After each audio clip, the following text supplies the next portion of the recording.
हर खबर पर होगी आपकी पकड़। डाउनलोड कीजिए ABP live app. Samajwadi party सांसद जया बच्चन ने कहा, कुछ लोग फिल्म इंडस्ट्री में नाम कमाकर अब उसे ही गटर कह रहे हैं। इट्स अ शेम, जिस थाली में खाते हैं उसमें छेद करते हैं। जया बच्चन पर रवि किशन और कंगना ने पलटवार किया। रवि किशन बोले, मैंने नहीं कहा हर अभिनेता ड्रग्स लेता है। कंगना भी बोली, जया के बेटे नहीं फंसे हैं। मुंबई में नेवी अफसर से मारपीट करने वाले शिवसेना कार्यकर्ता फिर से गिरफ्तार हुए। पहले जमानत पर छूट गए थे, अब नई धाराओं में गिरफ्तारी हुई है। कांग्रेस नेता सचिन सावंत का आरोप, 2016 में फडणवीस सरकार के दौरान एक पूर्व आर्मी अफसर की हत्या की कोशिश हुई थी। बीजेपी नेता पर लगे थे आरोप, महाराष्ट्र सरकार अब जांच कराएगी। मुंबई के सायन अस्पताल में शवों की अदला बदली मामले पर बीजेपी ने बीएमसी पर निशाना साधा। कहा, अस्पताल में तो किडनी रैकेट चल रहा है। दक्षिण भारत की फिल्म इंडस्ट्री में भी ड्रग्स पर बवाल है। सैंडलवुड ड्रग्स कनेक्शन में विवेक ओबरॉय के साले आदित्य अलवा की एनसीबी को तलाश है। मुंबई से चंडीगढ़ पहुंची कंगना रनौत बोली, वहां मेरी सुरक्षा सिर्फ नाम भर की थी। पुलिस प्रशासन ने कहा, कुल 30 से ज्यादा जवान सुरक्षा में तैनात थे। ड्रग्स केस में नारकोटिक्स विभाग ने ड्रग पेडलर कर्मजीत की 1 करोड़ की कार जब्त की है। रिया केस में पूछताछ के बाद पकड़ा गया है कर्मजीत। चुनाव से पहले बिहार को पीएम मोदी ने दिए बड़े तोहफे। करोड़ों की लागत से 7 परियोजनाओं की शुरुआत की। 4 परियोजनाएं पानी से जुड़ी हैं। के साथ कहते हैं कि हम बिहार के रहने वाले हैं, हम बिहारी हैं। बिहार में चुनाव प्रचार के लिए जेडीयू का आया विकास गीत। आज गाने का ट्रेलर लॉन्च हुआ। सपना के बिहार फिर बनावा हो, कदम बढ़ावा हो। बिहार में अब ग्रामीण विकास मंत्री शैलेश कुमार पर लोगों का गुस्सा फूटा।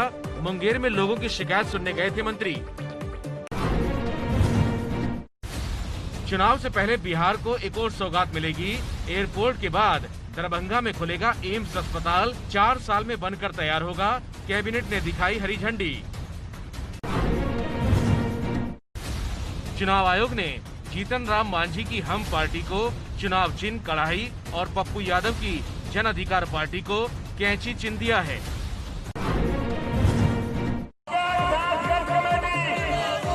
कृषि से जुड़े केंद्र सरकार के फैसले के खिलाफ किसानों का प्रदर्शन जारी है। अमृतसर जम्मू हाईवे जाम किया। गुरदासपुर में भी किसानों ने धरना दिया।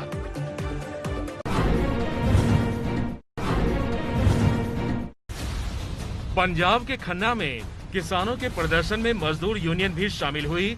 मोदी सरकार के कृषि से जुड़े नए बिल का विरोध किया। पंजाब के बठिंडा में भी सड़कों पर उतरा किसानों का बड़ा हुजूम। पुलिस ने नाकेबंदी करके रोका। हाईवे जाम होने से आवाजाही घंटों ठप रही। मोदी सरकार कृषि से जुड़े 3 नए बिल लाई है, जिनमें फसल खरीद के नियम भी बदले गए हैं। किसानों का दावा है, प्राइवेट कंपनियां जमाखोरी करेंगी और किसानों को होगा नुकसान। केंद्र सरकार ने प्याज के एक्सपोर्ट पर रोक लगाई। नासिक के किसान बोले, प्याज की पैदावार अच्छी हुई है, ऐसे में बैन लगाने से सस्ते में प्याज बर्बाद हो जाएगा। महाराष्ट्र के नासिक में प्याज कारोबारियों ने प्रदर्शन भी किया। सरकार के प्याज निर्यात पर रोक लगाने से कारोबारी नाराज हैं। मोदी पर राहुल गांधी का नया तंज। कहा, प्रवासी मजदूरों को मरते देखा जमाने ने, सरकार को खबर नहीं, सरकार को पता नहीं कितने मजदूरों की जान गई है। यूपी में आगरा के मुगल म्यूजियम को छत्रपति शिवाजी म्यूजियम के नाम से जाना जाएगा। सीएम योगी बोले, नए यूपी में गुलामी की मानसिकता की कोई जगह नहीं। आगरा में मुगल म्यूजियम अभी बन न था, 9 महीनों से पड़ा था काम बंद। अब शिवाजी के नाम पर बनेगा ये म्यूजियम। राजस्थान में कोरोना टेस्ट पर गहलोत सरकार का फैसला। राज्य में अब 1200 रुपए में होगा कोरोना टेस्ट। आज यहाँ 1700 नए केस आए हैं। लोकसभा में सांसदों के वेतन और भत्ते में 30% कटौती का बिल पास हुआ। कोरोना से आर्थिक नुकसान की वजह से ये कटौती की गई। पीएम मोदी के जन्मदिन के लिए बीजेपी ने कई जगह फोटो गैलरी चालू की है। दिल्ली में जेपी नड्डा तो भोपाल में सीएम शिवराज ने शुरुआत की।